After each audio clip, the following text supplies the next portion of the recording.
titulares de proyectos y los inversionistas en general, que se refiere a los grupos de presión, ustedes lo están viendo ahí, en la evaluación de los proyectos y particularmente la vinculación que tiene esto con el convenio 169 de la OIT, Organización Internacional del Trabajo.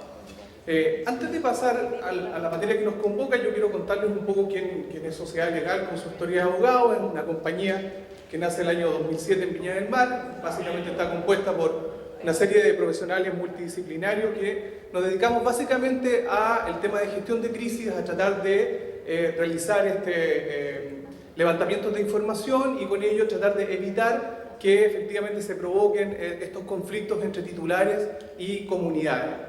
Desarrollamos nuestro trabajo fundamentalmente en tres áreas: un área corporativa, un área legislativa que nos conduce también a desarrollar asesorías a parlamentarios, tanto en la Cámara de Diputados como en el Senado, en todo lo que es el íter del desarrollo de las leyes, y físicamente estamos presentes en Viña del Mar y en La Serena.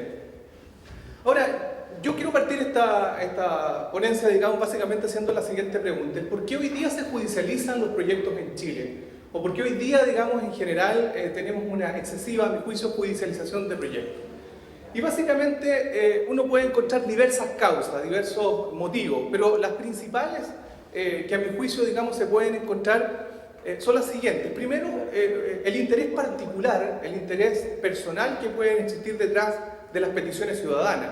Y ello nos lleva necesariamente a identificar a los stakeholders, es decir, a aquellas personas que de alguna manera tienen un cierto poder o tienen una cierta opinión respecto de su grupo, respecto de su entorno humano, de su entorno comunitario, y que de alguna manera hacen fuerza muchas veces para poder hacer, en buen chileno, una especie de gallito, ya con el titular objeto de obtener algún beneficio personal o algún beneficio comunitario. Por otro lado, de alguna manera hemos visto también que existen falencias en la presentación de proyectos. Perdón, hay un pequeño inconveniente. Existen ciertas falencias en la presentación de proyectos. Y esto muchas veces es un mea culpa que se hace también a los consultores y también a los titulares de proyectos, en virtud de los cuales presentan proyectos con falencias o con problemas que dejan abiertas etapas de judicialización más tarde. Otra de las causas que de alguna forma uno puede encontrar es la responsabilidad también que hoy día tiene el Poder Judicial.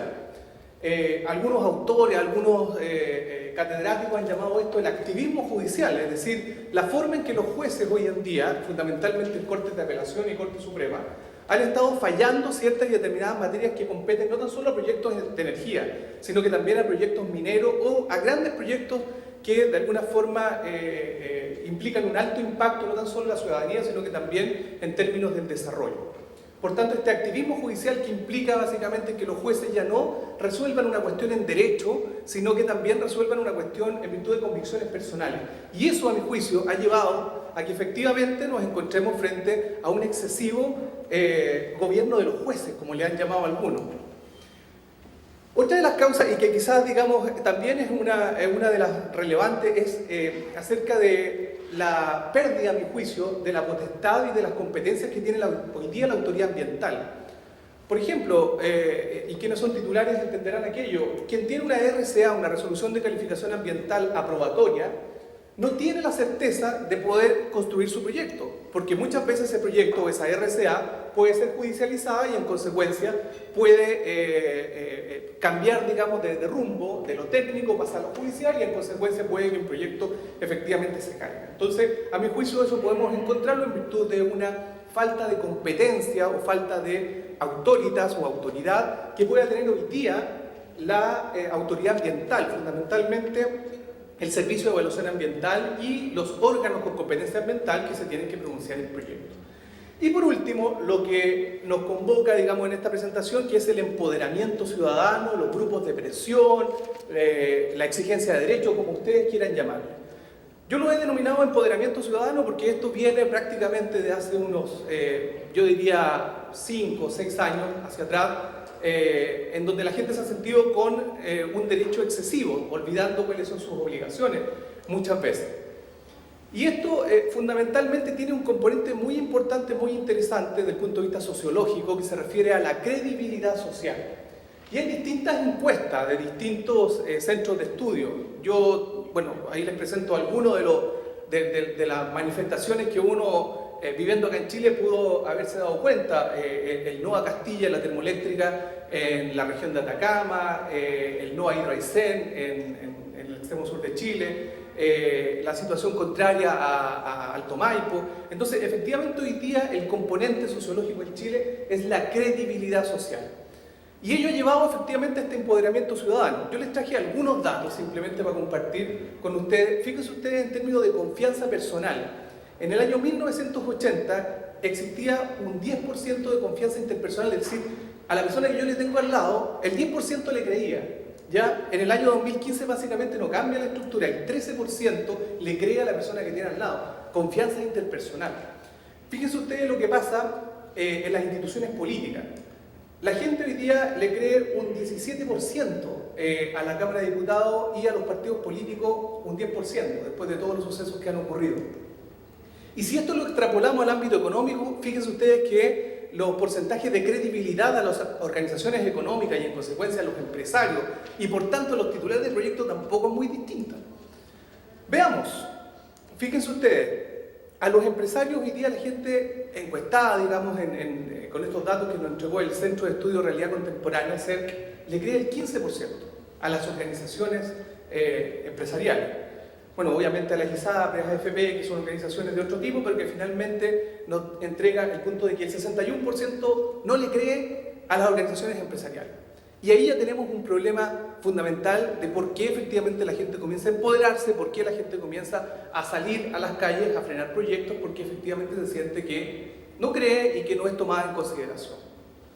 Pues bien, junto con lo anterior, yo creo que es necesario ponerse desde el punto de vista del titular del proyecto, del inversionista. Y frente a esto, nosotros pensamos que una visión del titular, digamos, del empresario frente a esto, es necesariamente tener una mirada horizontal respecto al problema. Antes quizás la mirada era una mirada vertical, es decir, estaba el titular, cumplía con las reglas del juego e, entre comillas, imponía su proyecto. Hoy día, lo que nosotros proponemos fundamentalmente en nuestras distintas asesorías es tener una mirada horizontal respecto de la relación con las comunidades.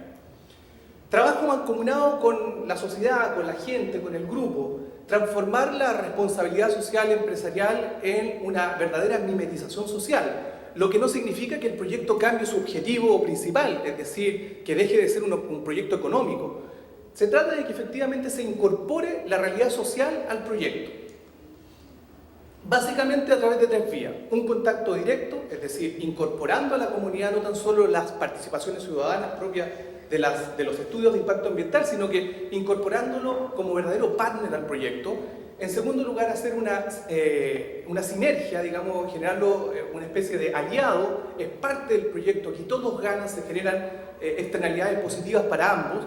Y por último, hay beneficios cualitativos y cuantitativos que se van a generar a lo largo del proyecto. Esto, mirado desde el punto de vista internacional, ya que Chile se ha estado incorporando, digamos, a diversas organizaciones internacionales, pero quizás la más importante y fundamental es la OCDE, que básicamente nos hizo modificar toda nuestra estructura ambiental, incorporando tribunales ambientales, incorporando una serie de elementos que antes no existían, es el convenio 169 de la OIT. Y respecto a esto yo quiero hacer tres comentarios particulares. Uno de ellos es la naturaleza jurídica de este convenio. Algunos pensaban que esto no era un tratado, sino que simplemente era una mera recomendación de la Organización Internacional del Trabajo. Y por lo tanto lo consideraban como algo superfluo, no importante ni relevante. Ello trajo consigo muchas judicializaciones de proyectos, producto de que habían muchas organizaciones con carácter indígena que no se les consultaba ni participaban dentro de los procesos de estudios de impacto ambiental. Por lo tanto, lo que vino a hacer la institucionalidad chilena desde el punto de vista judicial y también desde el punto de vista legislativo es a otorgarle a este convenio el carácter de tratado internacional. Quizás, digamos, es parte de otra ponencia, pero decir que hoy día este tratado tiene aparentemente el carácter de tratado de derechos humanos. Por lo tanto, sería un tratado supraconstitucional, estaría por sobre la Constitución, lo que es tremendamente importante a la hora de aplicarlo. El ámbito de aplicación. ¿Dónde se va a aplicar el convenio 169? Fundamentalmente los procedimientos ambientales que utilicen estudios de impacto ambiental. Ya vamos a ver en las conclusiones algunas recomendaciones que me gustaría compartir con ustedes, en que si bien legalmente es necesario aplicar el convenio 169 en los estudios, vamos a ver más tarde que cuando exista un ápice de interés indígena va a ser necesario aplicar este convenio y los procedimientos que ello conlleva. Y por último, la Corte Suprema, que era parte del activismo judicial que yo les mencionaba y hablaba anteriormente, que no cambia mucho en relación al convenio 169. Quiero terminar con algunas opiniones y con ciertas, naturalmente, conclusiones al respecto y señalarle lo siguiente. A mi juicio, abordar este tema de relación de comunidades, de vinculación con las comunidades que existen hoy día en los distintos proyectos, importa necesariamente en tres grandes áreas. Una es la de carácter regulatorio, es decir, el Estado, a través del Ministerio de Energía, tiene que hacerse cargo de rayar la cancha y de darle certeza jurídica a los titulares.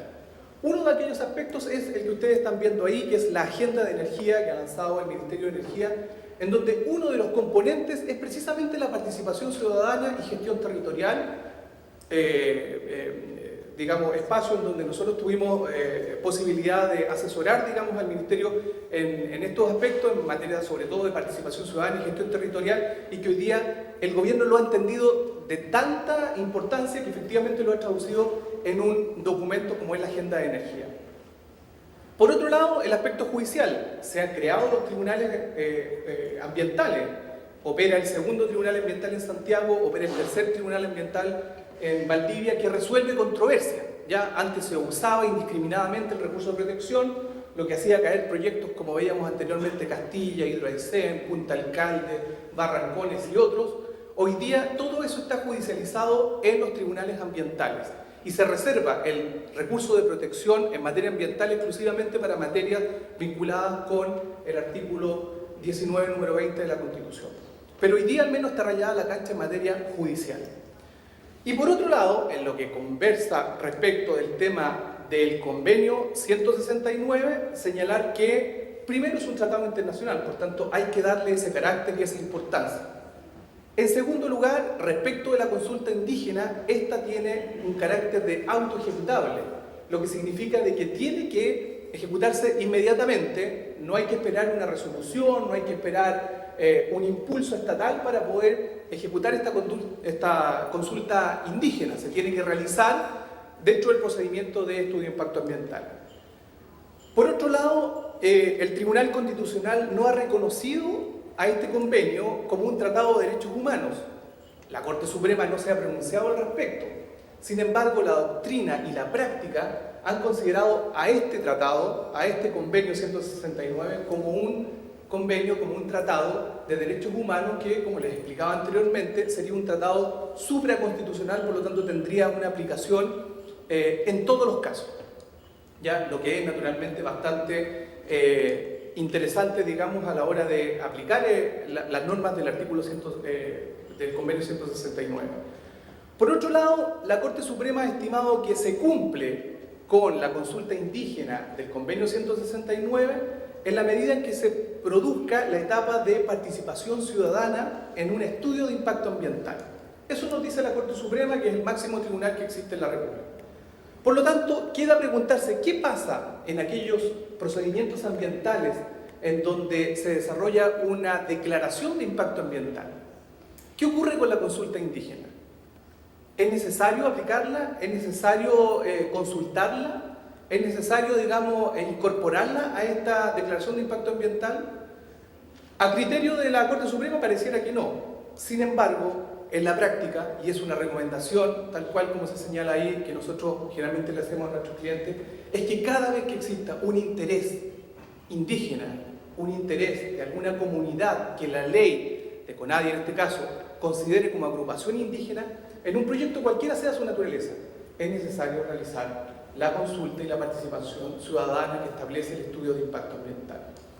De otra forma, es perder tiempo, perder dinero y muchas veces perder probablemente el proyecto. Por último, para ya ir finalizando, ¿cuál es el efecto práctico hoy día del convenio 169 de la OIT? Es básicamente haberle otorgado una relevancia nunca antes vista en nuestra legislación a los pueblos indígenas, ya al momento de evaluar proyectos. O sea, hoy día, como ustedes bien saben, a través de esta vía se pueden paralizar proyectos muy importantes de muchos millones de dólares, los que naturalmente dejan en ascuas a toda la institucionalidad. Y no saberlo, o no aconsejarlo, o no aplicarlo en el momento adecuado puede precisamente traer nefastas consecuencias. También como un recordatorio debe considerarse, digamos, de que el convenio 169 es mucho más exigente de lo que actualmente se está aplicando. Por lo tanto, hacia el futuro, uno va a tener que tener mucha relevancia, digamos, en las interpretaciones que se van a venir respecto de este convenio. Hoy día recién estamos aplicando y estamos viendo las primeras interpretaciones de los tribunales chilenos y de las organizaciones con competencia ambiental. Pero más adelante, este convenio va a tener tanta relevancia, cuando se aplique, digamos, en su real magnitud, es que las interpretaciones van a ser también muy, muy complejas. En consecuencia, es necesario tener una mirada muy amplia, es necesario tener una mirada muy técnica además, y a mi juicio, digamos, la vinculación y la presión ciudadana hoy día llegó para quedarse, de tal manera que vamos a tener que convivir titulares, consultores y comunidades en una especie de, digamos, reuniones constantes a objeto de determinar que efectivamente estas partes son integrantes de un todo para llegar a un objetivo final. Eso es lo que les quería comentar. Muchas gracias.